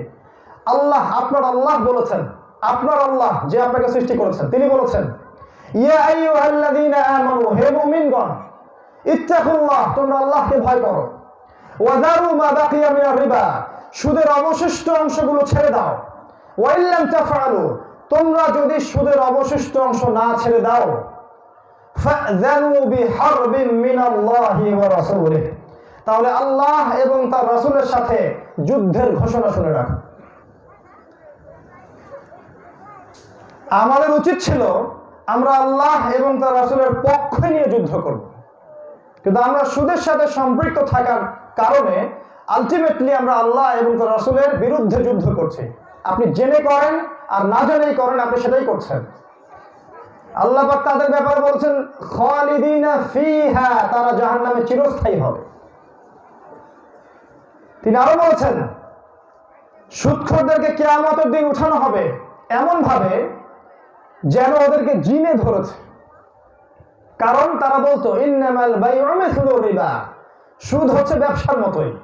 ফাহাল্লাল্লাহুল বাইআ ওয়া হারামা রিবা, আর আল্লাহ পাক ব্যবসাকে হালাল করেছেন আর সুদকে হারাম করেছেন। তারা বলতো ব্যবসা সুদ একই জিনিস। নবী সাল্লাল্লাহু আলাইহি ওয়াসাল্লাম বলেছেন শেষ জামানায় একটা ব্যক্তিকে খুঁজে পাওয়া যাবে না যে ব্যক্তির গায়ে সুদের ছিটা ফোঁটা লাগবে না। তিনি বলেছেন আমি 4 শ্রেণীর মানুষকে অভিশাপ দিয়ে গেলাম। আপনার নবী অভিশাপ দিয়েছেন, যার চেহারাটা আপনাকে দেখানো হবে যখন আপনাকে কবরে শোয়ানো হবে, যার চেহারাটা আপনাকে দেখানো হবে, বলা হবে এই ব্যক্তিটাকে। বিশ্বাস করেন, যদি পৃথিবীতে কেউ রাসূলুল্লাহ সাল্লাল্লাহু আলাইহি ওয়াসাল্লামের কথা মেনে না চলে, অগ্রাহ্য করে, প্রত্যাখ্যান করে, কোশ্চেনকালেও সে উত্তর দিতে পারবে না এই ব্যক্তিকে। এত সহজ মনে করবেন না। মান রব্বুক, তোমার রব কে? পৃথিবীতে যারা আল্লাহর সাথে শিরক করছে সে কোশ্চেনকালে উত্তর দিতে পারবে না মান রব্বুক, বলতে পারবে না। মা দীনুক, তোমার দিন কি? আজকে যারা ইসলামকে তাদের পরিপূর্ণভাবে বাস্তবায়ন করতে পারে না, জীবনে ইসলামকে মূল্যায়ন করে না, ইসলাম শেখেরে মৌলবাদী, সন্ত্রাসী, জঙ্গি ইত্যাদি ইত্যাদি কথা বলে বেড়াচ্ছে, কোশ্চেনকালেও মা দীনুকা প্রশ্নের উত্তর দিতে পারবে না। আমরা বিশ্বাস করি না। আপনার নবী 4 শ্রেণীর মানুষকে অভিশাপ দিয়ে গেছেন। এক শ্রেণীর মানুষ যে নিজে সুদ খায়, দ্বিতীয় শ্রেণীর মানুষ যে সুদ দেয়, তৃতীয় শ্রেণীর মানুষ যে সুদের সাক্ষী থাকে, চতুর্থ শ্রেণীর মানুষ যে সুদের কথা লিখে রাখে। এই 4 শ্রেণীকে নিয়েই পুরো ব্যাংকিং সিস্টেম। আর এই পুরো ব্যাংকিং সিস্টেম লঞ্চ করা হয়েছে ওই পশ্চিমা সভ্যতা থেকে, এবং এর মূল হোতা হচ্ছে ইসরায়েল। এই ব্যাপারে আমাদের কোনো মাথা ব্যথা নাই। আমরা ওই মসজিদের কোনায় বসে সুবহানাল্লাহ, আলহামদুলিল্লাহ, আল্লাহু আকবার, কি মনে করেন আপনি? কি ভাবেন নিজেকে? এইটাই দিন মনে করেন? ইকোনমিক সেকশনে হালাল এবং ব্যবসা ভিত্তিক ইসলামিক অর্থনীতি প্রতিষ্ঠার কোনো স্ট্রাগলই নেই আমাদের মধ্যে, কোনো সংগ্রামই নেই। আর আমি যে বয়ানগুলো করছি, এই বয়ানগুলো যথেষ্ট না। আমি বলেই গেলাম, আপনারা শুনেই গেলেন, কিন্তু আমরা ঐক্যবদ্ধভাবে সুদের বিরুদ্ধে কিছু করতে পারলাম না। কিয়ামতের মাঠে আমাকেও আল্লাহ পাক ধরবেন, আপনাদেরকেও ধরবেন। মুশকিল, আমরা এখনো জাহান্নাম থেকে বের হতে পারি নাই। নবীজি বলেছেন শেষ জামানার একটা মানুষ খুঁজে পাওয়া যাবে না যার গায়ে সুদের ছিটা ফোঁটা গিয়ে লাগবে না। মানে যে বেঁচে থাকতে চাইবে তার গায়েও সুদের ছিটা ফোঁটা গিয়ে লাগবেই। এটা হচ্ছে কিয়ামতের বড় নিদর্শন। শোনেন, আজকে থেকে 100 বছর আগে ইউনিভার্সাল সুদ ছিল না। ইউনিভার্সাল কথাটা বোঝেন কিনা? বৈশ্বিক, বিশ্বের সমস্ত জায়গার মানুষ একসাথে সুদ খাচ্ছে, এমন বিশ্ব আগে কখনো ছিল না। আজকে থেকে 100 বছর আগে ইউনিভার্সাল জিনা, মানে বিশ্বের সমস্ত মানুষ জিনা করতেছে, এমন ছিল না। ইউনিভার্সাল শিরক, বিশ্বের সমস্ত মানুষই শিরক করতেছে একসাথে, এমন ছিল না। ইউনিভার্সাল খেলাফাগণ, মানে বিশ্বের পুরো বিশ্ব থেকে খেলাফা বাদ, বিশ্বের একটা জায়গা খুঁজে পাওয়া যাবে না যেখানে খেলাফা আছে, এরকম বিশ্ব আগে কখনো ছিল না। এই বিশ্ব বিগত 100 বছরের পৃথিবী আর আগের 1400-1500 বছরের পৃথিবী এক নয়। নবীজি বলেছেন আখিরুজ জামানের বড় নিদর্শন হচ্ছে জিনা, জিনা, জিনা। সমাজে জিনা বাড়তেই থাকবে আর বাড়তেই থাকবে, আর মানুষ জিনাকে হালাল মনে করবে। হালাল, মানুষ জিনা করবে কিন্তু জিনাকে হারাম মনে করবে না। নবীজি বলেছেন মানুষ সুদ খাবে, সুদকে হালাল মনে করবে না, হারাম মনে করবে না। মানুষ মদ খাবে, মদকে হারাম মনে করবে না। মানুষ গান বাজনা বাদ্যযন্ত্র শুনবে, এগুলোকে হারাম মনে করবে না। মানুষ অন্যায়, অশ্লীলতা, পাপাচার, রাত পার করবে, এগুলোকে হারাম মনে করবে না। নবীজি তাদের একটা সুসংবাদ দিয়েছেন। তিনি বলেছেন আল্লাহ পাক অচিরেই, শুনুন, যারা সুদের সাথে সম্পৃক্ত, যারা জিনার সাথে সম্পৃক্ত, মদের সাথে সম্পৃক্ত, বাদ্যযন্ত্র গান বাজনার সাথে সম্পৃক্ত এবং দুনিয়াবি ভোগবিলাস, নারীর নৃত্য, অশ্লীলতা, বেহায়াপনা, এগুলোর সাথে সম্পৃক্ত, নবীজি বলেছেন আল্লাহ সুবহানাহু ওয়া তাআলা তাদেরকে বানর এবং শুয়োরে পরিণত করবেন। একটু আগে আমি হাদিসটা আবার পড়ছিলাম আমার ভাইকে সাথে নিয়ে। আমি বললাম এখানে বাহ্যিক অর্থ নাও হতে পারে।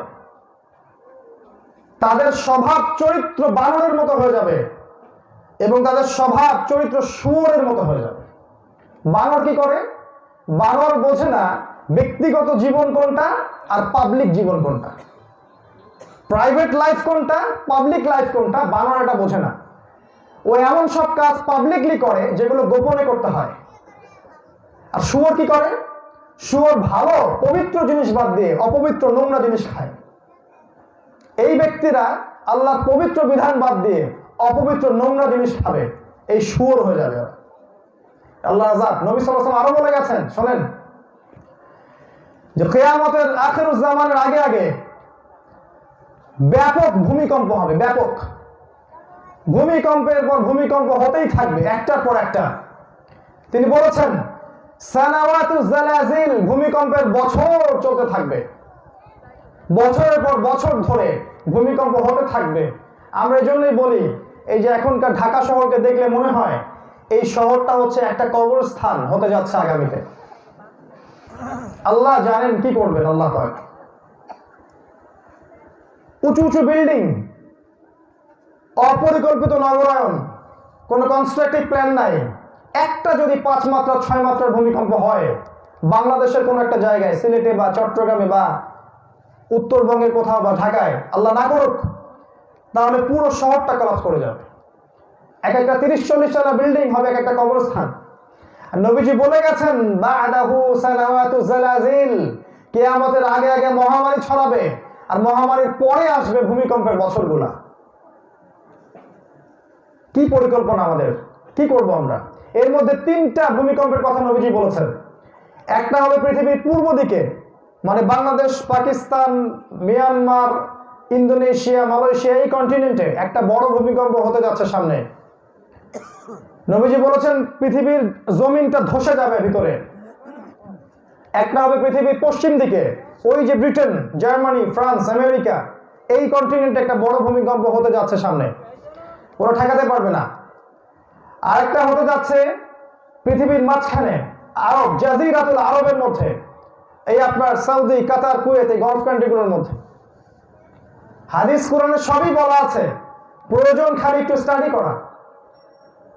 তিনি আরো বলেছেন কিয়ামতের আগে আগে শেষ জামানায় সময়গুলো সংক্ষিপ্ত হয়ে আসবে, সময় সংক্ষিপ্ত হয়ে আসবে। একটা বছর চলে যাবে একটা মাসের মতো, একটা মাস চলে যাবে একটা সপ্তাহের মতো, একটা সপ্তাহ চলে যাবে একটা দিনের মতো, একটা দিন চলে যাবে একটা ঘন্টার মতো। আপনি কি বুঝতে পারছেন আপনার সময় দ্রুত চলে যাচ্ছে? আমি আপনাকে বলছি কারণটা কি। কারণ 2টা। একটা হচ্ছে আল্লাহ পাক আমাদেরকে একটা সময়ের ফ্রেম দিয়েছিলেন, সুন্নাহ ফ্রেম। ওই যে চাঁদ, ওই যে সূর্য। এখন চাঁদের ক্যালেন্ডার কেউ ফলো করে না, আর ওই সূর্যের সাথে কারো দিন রাত যাচ্ছে না।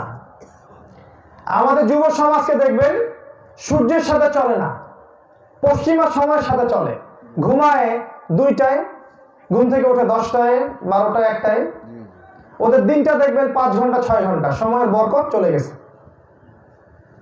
এদের দিন যাবে 1 ঘন্টার মতোই। আরেকটা কারণ আছে, আমরা নিয়মিত কোরআন তেলাওয়াত করি না। যদি আমরা নিয়মিত কোরআন তেলাওয়াত করতাম তাহলে আমাদের সময় বরকত হতো, সময় দ্রুত চলে যেত না। আজকেও যারা প্রতি মাসে একবার করে কোরআন খতম দেয়, যারা আছে, অনেক মানুষ দেয়, প্রতিদিন 1 পারা করে কোরআন পড়ে, ওদের জীবনটা এত দ্রুত চলে যাচ্ছে না, ওদের সময়ে বরকত আছে আল্লাহর পক্ষ থেকে। দেখবেন, খেয়াল করে। এগুলো কোনো বোগাস কথা বলছি না। আপনি আজকে থেকে শুরু করেন, মাসে 1টা করে খতম দেন, দেখবেন আপনার সময় অন্যদের সময়ের মতো যাবে না। আপনার সময় একটা বারাকা আসবে, আপনি অল্প সময়ে অনেক কাজ করতে পারবেন ইনশাআল্লাহ তাআলা। আমাদের যুব সমাজ রাসূল সাল্লাল্লাহু আলাইহি ওয়াসাল্লামের সুন্নাহ অনুযায়ী চলছে না, এই জন্য সময় বারাকা উঠে গেছে। নবী যেটা বলেছেন কিয়ামতের সাইন, নিদর্শন এটা। তিনি আরো বলেছেন যে কিয়ামতের আগে আগে বেশি বেশি রোগ ব্যাধি ছড়াবে, ভূমিকম্প ছড়াবে, রোগ ব্যাধি ছড়াবে, মহামারী ছড়াবে। তিনি এমন ভাবে বলেছেন মুতালুন শাদীদ, ব্যাপক বড় মহামারী ছড়াবে এবং এখানে প্রচুর মানুষ মারা যাবে। একটা হাদিসে পাওয়া যায় যে পৃথিবীর 3 ভাগের 1 ভাগ মানুষ এইসব রোগ ব্যাধিতেই মারা যাবে, নাউযুবিল্লাহ। পৃথিবীর 3 ভাগের 1 ভাগ মানুষকে মেরে ফেলা হবে, যুদ্ধ বিগ্রহের মধ্য দিয়ে 1 ভাগ মানুষ মারা যাবে, অল্প কিছু মানুষ বাকি থাকবে সামনের দিনগুলোতে।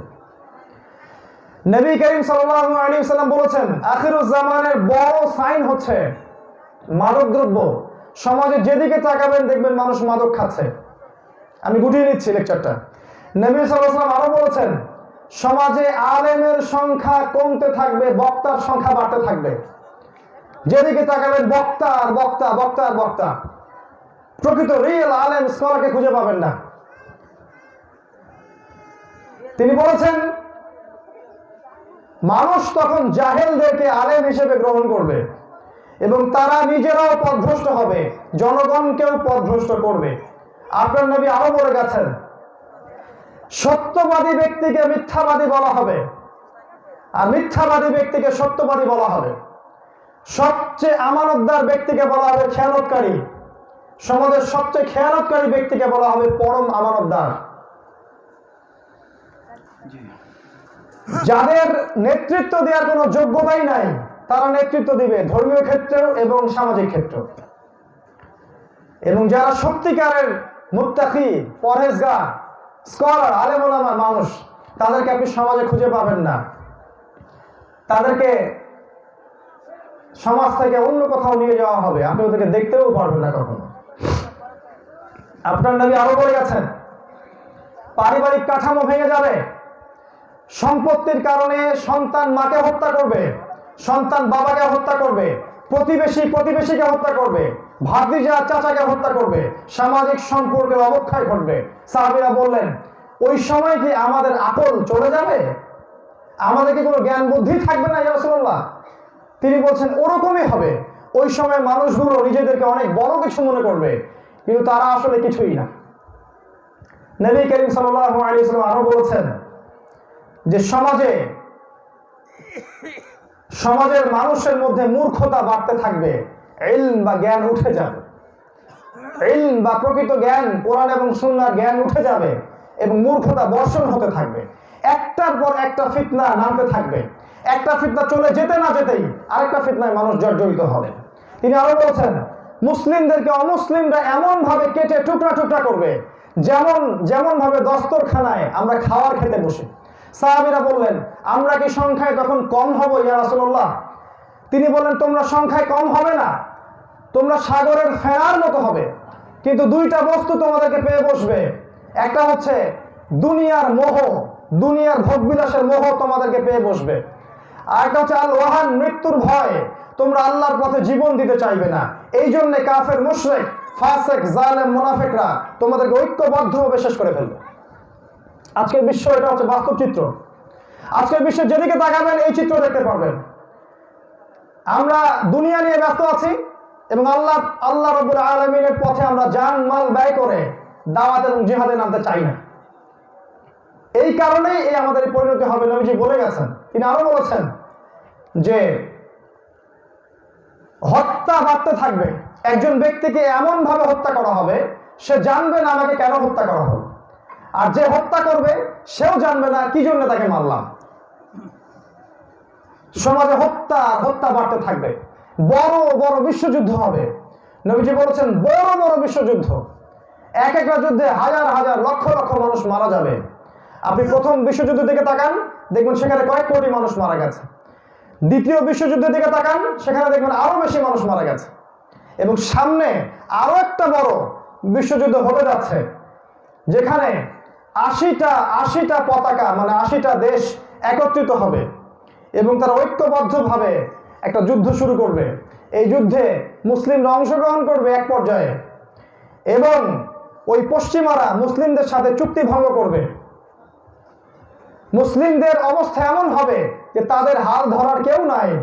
ঠিক ওই সময় আল্লাহ রাব্বুল আলামিন ইমামুল মাহদিকে পাঠাবেন এবং এই ইমামুল মাহদির নেতৃত্বে মুসলিমরা আবার ঐক্যবদ্ধ হবে এবং তিনি মুসলিমদেরকে ওই যুদ্ধে বিজয় দান করবেন ইনশাআল্লাহ তাআলা।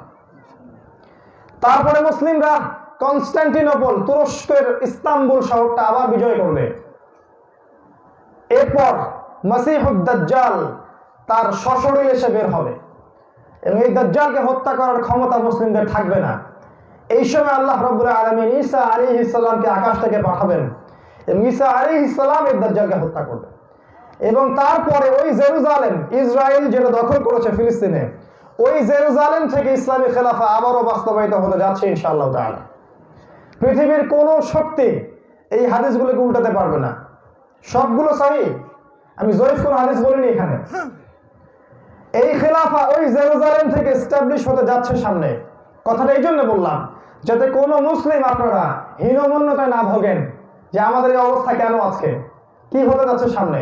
সামনের সময় আমাদের জন্য, মাঝখানে অল্প কিছু সময় বাকি আছে। তবে আমি এতটুকু বলবো, আখিরুজ জামানের যতগুলো আলামত আছে, সারা রাত বললে শেষ করতে পারবো না, যতগুলো সাইন বা নিদর্শন আছে আমরা বুঝতে পারছি 90 থেকে 95% দু চোখ দিয়ে দেখা যাচ্ছে। এখন দু চোখ দিয়ে দেখা যাচ্ছে। মেজর বড় বড় কিছু সাইন আমরা এখনো দেখি নাই। ঈসা আলাইহিস সালাম এখনো আসেন নাই, ইমামুল মাহদি এখনো আসেন নাই, ইসলামিক খেলাফা এখনো কায়েম হয়নি, কিন্তু অচিরেই এগুলো হতে যাচ্ছে ইনশাআল্লাহ তাআলা।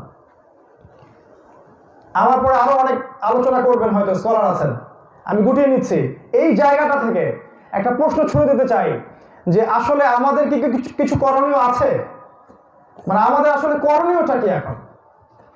আমরা যদি কোরআন এবং হাদিস থেকে জেনে যাই যে এই সাইন বা নিদর্শনগুলো দেখা যাচ্ছে এবং সামনের সময়গুলো এভাবে যাবে, এখন আমাদের কাজটা কি? তাহলে ব্যক্তিগতভাবে আমার কি কাজ, পারিবারিকভাবে আপনার কাজ কি, সামাজিকভাবে আপনি কি চিন্তা করছেন, আলেম ওলামাদের কি কাজ, এবং রাষ্ট্রীয়ভাবে আমাদের কাজটা কি?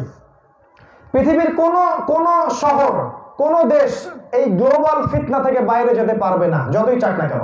আমাদের দেশ পর্যন্ত ইনভলভ হয়ে যাবেই, আমরা স্কিপ করতে পারবো না।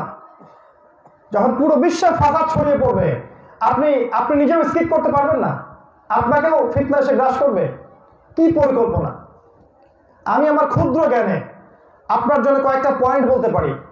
এই পয়েন্টগুলোকে যদি আপনি বাস্তবায়ন করতে পারেন ইনশাআল্লাহ তাআলা, আল্লাহ চান তো এই ফিতনার যুগেও আপনি ঈমানকে ধরে রাখতে পারবেন ইনশাআল্লাহ। শোনেন, নবীজি বলেছেন এমন হাদিস বলতে গেলে বুক কেঁপে যায়, ভয়ও বলি না অনেক সময়। তিনি বলেছেন যে মানুষ জামাতে সালাত আদায় করবে, ওই যুগে মানুষ জামাতে সালাত আদায় করবে, কিন্তু একটা মুমিন ব্যক্তি জামাতের মধ্যে থাকবে না। তিনি আরো বলেছেন ইউসবিহুর রাজুলু মুমিনান ওয়া ইউমসি কাফিরান, সকালে মানুষ মুমিন হয়ে সকাল করবে, বিকেলে কাফের হয়ে যাবে। বিকেল বেলা মুমিন থাকবে, সকালে কাফের হয়ে যাবে। ইয়াবিউর রাজুলু দীনাহু লিআরাদিদ দুনিয়া, দুনিয়ার স্বার্থে মানুষ দিনকে বিক্রি করে দিবে। তিনি আরো বলেছেন মানুষ কোরআন পড়বে, কোরআনের মর্ম তাদের হৃদয়ের মধ্যে ভেদ করবে না। মসজিদগুলো চকচকা হবে, সুন্দর উজ্জ্বল, তাজমহলের মতো। মসজিদ থেকে হেদায়েত উঠে যাবে। দেখবেন মসজিদের মিম্বর থেকে হক কথা প্রচার হবে না। মানুষ কথা বলার আগে চিন্তা করবে আমার কথা বললে কি হতে পারে, চাকরি থাকবে কিনা। কঠিন, আমাদের হৃদয় কেঁপে যায়। নবীজি বলেছেন আকাশের নিচে শেষ জামানার সবচেয়ে নিকৃষ্ট কিছু মানুষ হবে এক শ্রেণীর আলেম ওলামা। এই কথাটাও আছে, যাদের কাছে আল্লাহ পাক কোরআন হাদিসের আমানত দিবেন, তারা সেই আমানতের খেয়ানত করবে। তারা দুনিয়ার স্বার্থে ইসলামকে বিক্রি করে দিবে, দুনিয়ার স্বার্থে তারা দিনকে বিক্রি করে দিবে। ডান দিক থেকে বাতাস আসবে, ফতোয়া বাম দিকে চলে যাবে, বাম দিকের বাতাস আসবে, ফতোয়া ডান দিকে চলে যাবে। এই হবে বাস্তবতা। এই অবস্থায় আপনি কি করতে চাচ্ছেন, কি পরিকল্পনা? আমি এটা সবার জন্য আমভাবে বলছি। বিশ্বাস করেন, আমি নিজের জন্য যা পছন্দ করছি সেম জিনিসটা আমি আপনাকে বলবো। সে ব্যক্তি প্রকৃত মুমিন নয় যে নিজের জন্য যা পছন্দ করে অন্যের জন্য তাই পছন্দ করে না। আমার ছোট্ট জ্ঞানে বুঝ যে প্রথমত আমাদের কাজ হওয়া উচিত ইলম এবং জ্ঞান অর্জন করা। আপনি যেভাবে ইচ্ছা অর্জন করেন, মাদ্রাসায় ভর্তি হওয়ার সুযোগ থাকলে ভর্তি হন, না পারেন আলেম ওলামাদের কাছে গিয়ে পড়ে থাকেন, তাদের সোহবতে জ্ঞান শিখেন। সেটাও না পড়েন, অনলাইনের যুগ আছে, বইপত্র কিনেন, পড়াশোনা করেন। এই জ্ঞান অর্জনটা প্রত্যেকটা মুসলিমের উপরে ফরজ। এটা শুধু আমাদের আলেম ওলামাদের কাজ নয়, এটা প্রত্যেকটা মুসলিমের উপর ফরজ। কিসের জ্ঞান অর্জন করবেন? যেই স্কুল কলেজ ইউনিভার্সিটি পড়ে 30 বছর পড়াশোনা করার পরেও আপনি 30টা কোরআনের আয়াত জানেন না, আমি বলবো এই পুরো সিস্টেমটাই দাজ্জালের তৈরি করা। যে যে এডুকেশন সিস্টেমে পড়ার পরেও আপনি নবী সাল্লাল্লাহু আলাইহি ওয়াসাল্লামের স্ত্রীদের নাম জানেন না, তার সিরাতটা কখনো পড়েন নাই, কোরআনের 114টা সূরার নামও জানেন না, কয়টা ওযুর ফরজ তাও জানেন না, নামাজের আরকান আহকাম কি তাও জানেন না, যাকাত কখন ফরজ হয় জানেন না, ইসলামের বেসিক জিনিসগুলো জানেন না, তাহলে এই সিস্টেমটা যে আমাদের ধ্বংস করার জন্য তৈরি করা হয়েছে এটা বোঝানোর কি অবকাশ আছে? আমাদের হৃদয়ের চোখটা অন্ধ হয়ে গেছে। আর আমাদের পিতামাতারাও শুরু থেকেই বাচ্চা জন্মের পরেই পিঠে সিল মেরে দিল এটা ডাক্তার হবে, এটা ইঞ্জিনিয়ার হবে, ওর মেধা থাক বা না থাক টেনে হিসেবে ওইদিকে পড়াইতেই হবে। আমরা বলছি না সে ডাক্তার হবে না, সে ইঞ্জিনিয়ার হবে না। আপনি আপনার সন্তানের প্রতিভা অনুযায়ী তাকে নিয়ে যান, পরিবারের সবচেয়ে কম মেধাবী ছেলেটাকে মাদ্রাসায় দেন, আর সবচেয়ে ভালো মেধার ছেলেটাকে আপনি সেকুলার লাইনে পড়াচ্ছেন। আর দিন শেষে বলেন আলেম ওলামা কিছুই বোঝে না। তারপরে আপনার সবচেয়ে ভালো ছেলেটাকে ইসলামিক লাইনে কেন দিলেন না? কোন সিস্টেমে পড়াশোনা করাচ্ছেন যেখানে পড়াশোনা করার পরে সে ইসলামের বেসিক জিনিস জানে না? একটা ইউনিভার্সিটি আমাকে দেখান যেখানে রাসূলুল্লাহ সাল্লাল্লাহু আলাইহি ওয়াসাল্লামের সিরাতকে বাধ্যতামূলক করা হয়েছে, দেখান একটা ইউনিভার্সিটি দেখান। লাকাদ কানা লাকুম ফি রাসূলিল্লাহি উসওয়াতুন হাসানা, তার মাঝে সবচেয়ে সেরা আদর্শ আছে। এই উসওয়াতুন হাসানা নিয়ে কোন ডক্টরেট থিসিস আছে?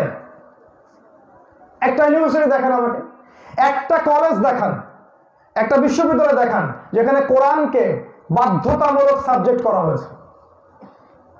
কোরআনে কোনো মূল্য নাই।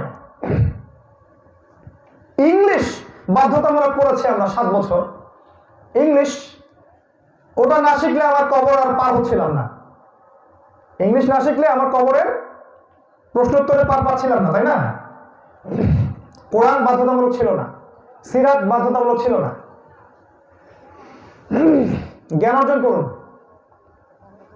জ্ঞান অর্জন করার জন্য আমি কয়েকটা সাবজেক্ট বলে দেই। প্রথমে কোরআন পড়বেন, তারপরে হাদিস পড়বেন, রাসূল সাল্লাল্লাহু আলাইহি ওয়াসাল্লামের সিরা পড়বেন, ইসলামের ইতিহাস পড়বেন, জিও পলিটিক্স মানে বর্তমান বিশ্ব সম্পর্কে জ্ঞান রাখবেন, অর্থনীতি পড়বেন, অর্থনীতি, পলিটিক্যাল সায়েন্স পড়বেন, এটা দরকার আছে। এই সাবজেক্টগুলো, দর্শন এটাও পড়বেন। এই সাবজেক্টগুলো একসাথে করে যদি আপনি আগান, ইনশাল্লাহ দেখবেন আপনি যখন কথা বলবেন ওই নাস্তিকরা, ইসলাম বিরোধী শক্তিরা, ওই কুফফার, ওই ফাসেক জালেমরা আপনার সামনে জ্ঞান দিয়ে যুদ্ধ করতে ভয় পাবে। আপনার সামনে দাঁড়ানোর আগে 10 বার চিন্তা করবে যে তার মধ্যে সেই জ্ঞান আছে যে জ্ঞান আমার মধ্যে নাই। কোরআন সুন্নাহর ভিত্তি নিয়ে আপনি অন্য জ্ঞান অর্জন করুন এবং জ্ঞান তাত্ত্বিক যুদ্ধে নেমে যান। আমাদের এখন অসম যুদ্ধ চলছে, অসম যুদ্ধ। একটা জায়গায় সসম যুদ্ধ আছে, জ্ঞানের যুদ্ধ। এখনো জ্ঞান দিয়ে যুদ্ধ করার প্রেক্ষাপট খোলা আছে। অতএব প্রথম কাজ জ্ঞান অর্জন করুন। 2 নম্বর, জ্ঞান অনুযায়ী আমল করুন। প্রিয় ভাইরা, জেনেছেন আমল করুন। একটা দিন একটা রাত অপচয় করবেন না। স্পেশালি যুবক ভাইদেরকে বলবো, শয়তানের ধোকায় পড়বেন না। শয়তান ধোকা দিবে, আমি অনেক জানি, আমার জানার দরকার নাই। শয়তান ধোকা দিবে, আমার দ্বারা হবে না। শয়তান ধোকা দিবে, আমার অনেক সময় পড়ে আছে, পরে শিখে নিব। শয়তানের এই ধোকায় পড়বেন না। আপনি অঙ্ক করেন, আজকে খুতবায় বলেছিলাম, একটা অঙ্ক করেন। আপনার আয়ু যদি হয় 60 বছর, আপনার হায়াত বাকি আছে বড় জোর 20-30 বছর। এই 30 বছর যদি বাকি থাকে, তার 10 বছর আপনি কাটাবেন দুনিয়াবি কাজে, বাকি থাকে 20 বছর। শেষের 10 বছর কিছু করতে পারবেন না, বার্ধক্যে চলে যাবেন, চাইলেও মসজিদে যাইতে হয়তো পারবেন না। 10 বছর বাকি থাকে যৌবন। এই যৌবনের 10 বছর আপনার কি প্ল্যান, কি পরিকল্পনা, কি চান, কি করতে চান আপনি? কাগজ কলম নিয়ে পরিকল্পনা করে আগান, একটা দিন অপচয় করবেন না। এই উম্মাহকে কিছু দিয়ে যাওয়ার চেষ্টা করেন। এই উম্মাহর অবস্থা আজকে ভালো না। আপনি যদি আল্লাহকে ভালোবেসে থাকেন, রাসূলকে ভালোবেসে থাকেন, এই উম্মাহকে ভালোবাসতে হবে। যদি উম্মাহকে ভালো না বাসে, আল্লাহ পাক কি বলেছেন শুনুন। আল্লাহ পাক বলেছেন ইউআযিবকুম আযাবান শাদীদা, আল্লাহ পাক তোমাদেরকে প্রচন্ড রকম শাস্তি দিবেন। ইয়াস্তাবদিল কওমান গায়রাকুম, আল্লাহ পাক তোমাদেরকে সরিয়ে দিবেন, অন্য কওমকে তোমাদের জায়গায় নিয়ে আসবেন। সুম্মা লা ইয়াকুনু আমসালাকুম, এরা তোমাদের মতো হবে না। অতএব আমল করুন জানা অনুযায়ী, উম্মাহকে কিছু দিয়ে যান। 3 নাম্বার, আদর্শ পরিবার গঠন করুন। বিয়ে শাদী করুন, হালাল রিজিক তালাশ করুন, আদর্শ পরিবার গঠন করে ফেলুন। দুনিয়া কোথায় চলে যায় যাক, আপনার পরিবারের মধ্যে যেন শিরক না ঢুকে, বেদাত না ঢুকে, কুফর না ঢুকে, হারাম না ঢুকে। পরিবার হবে শক্তিশালী, পরিবারে খাস পর্দা থাকবে। সালাত নাই, পরিবারে ভাত নাই। নামাজ নাই, পরিবারে ভাত বন্ধ। পরিবারের লোকজন সকালবেলা কোরআন পড়ে না, সকালের নাস্তা বন্ধ করে দিবেন। কোরআন নাই, হাদিস নাই, তালিম নাই, আল্লাহ রাসূল নাই, পরিবারে কঠোর হয়ে যাবে। কিছু কিছু সময় কঠোর হতে হয়, সব সময় নরম হলে চলে না। পরিবার কঠোরভাবে আপনি মেনটেন করেন, কারণ পরিবারই আপনার জান্নাত, নাহলে পরিবারই আপনার জাহান্নাম। আমাদের নবীজিকে আল্লাহ পাক বলেছেন এবং আমাদেরকেও বলেছেন সূরা তাহরিমের 6 নম্বর আয়াতে, কু আনফুসাকুম ওয়া আহলিকুম নারা, নিজে জাহান্নামের আগুন থেকে বাঁচো, তোমার পরিবার বর্গকে জাহান্নামের আগুন থেকে বাঁচাও। আমার ছোট্ট একটা মেয়ে আছে, এই মেয়েটা আল্লাহ না করুক যদি সামনে একটা গর্ত থাকে, একটা আগুন জ্বলছে, ও বলছে আমি বাবা ওখানে লাফ দিব, আপনি কি বলবেন দে লাফ দে? আপনার ছোট্ট একটা বাচ্চা আছে, ছাদ থেকে লাফ দেওয়ার চেষ্টা করছে, আপনি কি বলবেন দেখ লাফ দেখ? সে যদি বলবে না আমি লাফ দিবই, এটা আমার ব্যক্তি স্বাধীনতা, আমি লাফ দিবই, আপনি জোর করে ওকে টেনে নিয়ে আসবেন, একটা থাপ্পড় দিয়ে হলে ওকে সরাই দিবেন না? আল্লাহ বলছেন তোমার পরিবার বর্গকে জাহান্নামের আগুন থেকে বাঁচাও। ওরা জাহান্নামের দিকে যাচ্ছে আর আমরা দিব্যি ভাবছি আমি তো 5 ওয়াক্ত নামাজ পড়ি, তাহাজ্জুদ পড়ি, কোনো সমস্যা নাই। আরে কত তাহাজ্জুদ গুজার মানুষের মেয়ে ন্যাংটা হয়ে বাইরে ঘুরে বেড়াচ্ছে, দেখেন কত তাহাজ্জুদ গুজার মানুষের বউ ওই যে সুদী সমিতিতে কাজ করছে। কত মানুষ আল্লাহর পথে সফর দিচ্ছেন, আপনার ছেলেই নামাজ পড়ে না। পরিবারে তো আগে ইসলাম কায়েম করুন। হ্যাঁ, এটা ঠিক যে পরিবারে অনেক লোক কথা নাও শুনতে পারে, সেটা অন্য বিষয়। নূহের মতো ছেলে হতে পারে, লূত আলাইহিস সালামের মতো স্ত্রী হতে পারে, কিন্তু আমরা কতটুকু চেষ্টা করেছি এটা হচ্ছে বড় কথা। পরিবারকে ইসলামিক মূল্যবোধে গড়ে তুলুন। আল্লাহ পাক আপনাদের প্রত্যেকের পরিবারকে জান্নাতের টুকরা বানিয়ে দিন, আমিন। 4 নাম্বার, হালাল রিজিক তালাশ করুন। আমি সুদের কথা বলেছি, আপনাকে যদি ভাই শশা বিক্রি করে খেতে হয়, আপনাদের লটকো বিক্রি করে খেতে হয়, খান, তারপরে হারাম কোন রিজিকের দিকে যাবেন না। একটা টাকা আপনার রিজিকের মধ্যে যদি সুদের চলে আসে, ঘুষের চলে আসে, জবরদস্তি করে নিয়েছেন, হারাম ভাবে উপার্জন করেছেন, আত্মসাৎ করেছেন, বা সরকারের ট্যাক্স ফাঁকি দিয়ে নিয়েছেন, দুর্নীতি করেছেন, বিশ্বাস করেন ওই টাকার নামাজ তো দূরের কথা, হজমরাও কবুল হবে না। এটাই ফতোয়া। হারাম রিজিকের ইবাদত আল্লাহ পাক কবুল করেন না, সোজা কথা। আল্লাহ পাক বলেন ইন্নাল্লাহা তাইয়্যিব লা ইকবালু ইল্লা তাইয়্যিব, আল্লাহ পাক পবিত্র, পবিত্র রিজিক ছাড়া তিনি দোয়া কবুল করেন না। একজন মুসাফির যদি দোয়া করে, দোয়া কবুল হয়ে যায়। ওই মুসাফিরেরও যদি কাপড় পানীয় হারাম হয়, তার দোয়া কবুল হবে না। রিজিক হারাম না হালাল ভালো করে চিন্তা করেন। নবীজি বলেছেন শেষ জামানায় মানুষ হালাল হারামের মানদণ্ড মেনে চলবে না। কোন উৎস থেকে সে রিজিক নিচ্ছে এই পরোয়াই মানুষ করবে না। নবীজি বলেছেন শেষ জামানায় মানুষ আল্লাহর হালাল গুলোকে সব হারাম করে দিবে আর আল্লাহর হারাম গুলোকে সব হালাল করে নেবে। হালাল রিজিক তালাশ করুন। আপনি ছোট চাকরি করেন, কোনো সমস্যা নাই, ছোট্ট ব্যবসা করেন, কোনো সমস্যা নাই, কৃষিকাজ করে খান, কোনো আপত্তি নেই ভাই। দুনিয়া 2 দিনের, সবাই চলে যাব, অল্প কয়েকদিনের কষ্ট। কিন্তু হারামে যুক্ত হয়ে আপনি যদি সম্পত্তি আত্মসাৎ করে নেন, জমি দখল করে খান, সুদের টাকা ঢুকান, ঘুষ নেন টেবিলের নিচ দিয়ে, দুর্নীতি করেন, কর ফাঁকি দেন, বিশ্বাস করেন পরকালে কঠিন শাস্তি অপেক্ষা করছে। মানুষের হক বড় কঠিন হক। যখন কিয়ামতের মাঠে মানুষ উঠবে, মানুষ দেখবে প্রচুর নেকি, উহুদ পাহাড়ের সমান সব নেকি। আল্লাহ রাসূল বলছেন জানো এরা হচ্ছে খুব মিসকিন। ইয়া রাসূলুল্লাহ, মিসকিন কি জিনিস? তিনি বলছেন এরা অনেক নেকি নিয়ে উঠবে, কিন্তু দেখবে মানুষ অপেক্ষা করছে। কারো টাকা মেরে খাইছে, কারো ঋণ নিয়ে শোধ করে নাই, কারো সম্পত্তি আত্মসাৎ করছে, কারো জমি মেরে খাইছে। মানুষের হক ছিল, ওরা হক নেয়ার জন্য দাঁড়ায় থাকবে, আমাদের হক দাও, ফেরত দাও। তখন নিজের নেকি থেকে ওদেরকে নেকি দিয়ে দিয়ে শোধ করতে হবে। নিজের নেকি থেকে, আপনার হজ উমরা সব নেকি থেকে ওকে নেকি দিয়ে দিয়ে শোধ করতে হবে। দিতে দিতে যদি নেকি শেষ হয়ে যায়, আল্লাহ রাসূল বলছেন ওদের গুনাহ এই ব্যক্তির আমলনামা চাপিয়ে দেওয়া হবে না, নাউযুবিল্লাহ। এরপর এই ব্যক্তি যাবে জাহান্নামে, ওরা যাবে জান্নাতে। এই হলো আল্লাহর হিসাব।